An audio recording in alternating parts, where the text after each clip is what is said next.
Welcome to the Human Momentum Podcast. I'm your host, Erik Schabert, DO.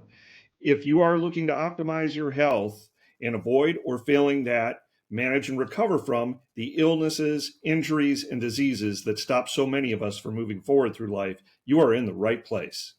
It's my mission to make this podcast an essential, evidence-based resource for people like you who are looking to know what you can do at home to optimize your health and are looking to gather the information you need to get the most out of your relationships with your doctor and other healthcare professionals.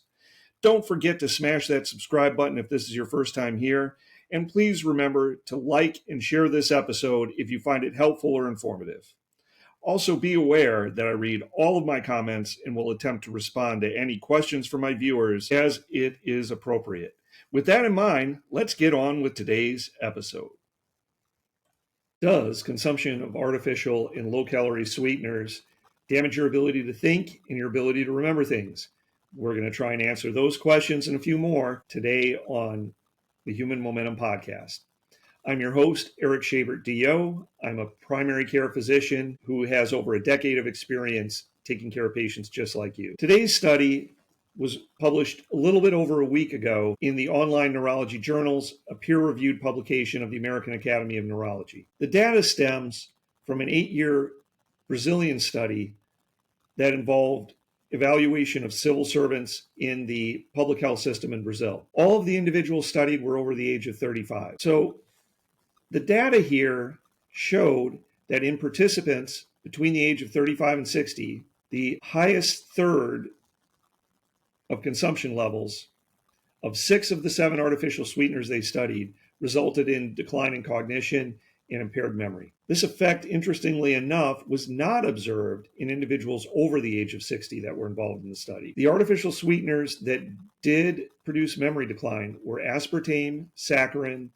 acesulfame K, erythritol, xylitol, and sorbitol. These are commonly used sweeteners in the United States, but we're missing a couple of the big ones. Sucralose, aka Splenda, was not studied in this particular bit of research. And we also didn't see study of the naturally occurring sweeteners, stevia and monk fruit.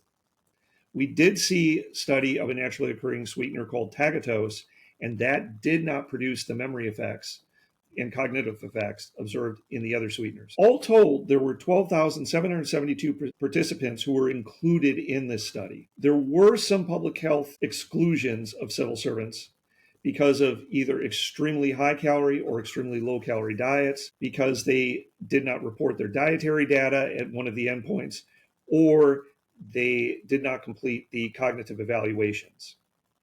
Each of these individuals was evaluated annually with a battery of cognitive tests, and they were asked to report their average dietary habits every month for 8 years. They used cohort controls of similar individuals who had similar weight, age, and health profiles, but did not consume any artificially sweetened or low-calorie sweetened products. The study results are somewhat significant.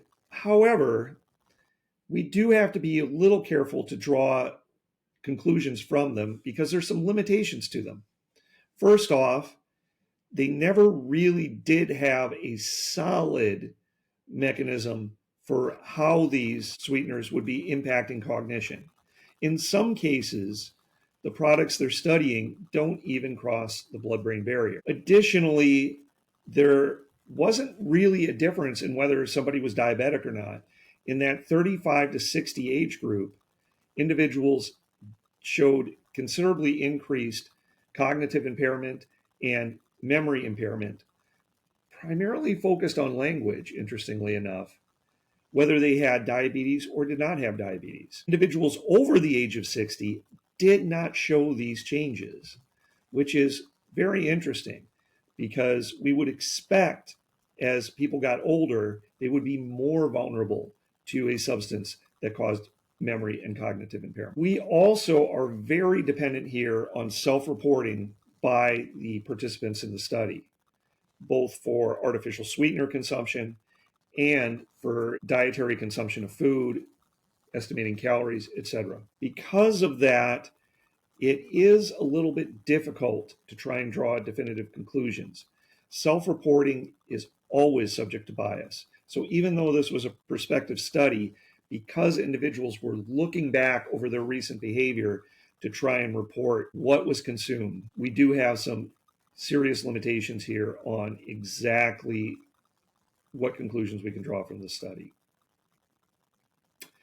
So at the end of the day, were I practicing and seeing patients now, would I be recommending a change in behavior for individuals in my patient panel who are regularly consuming artificial sweetened beverages?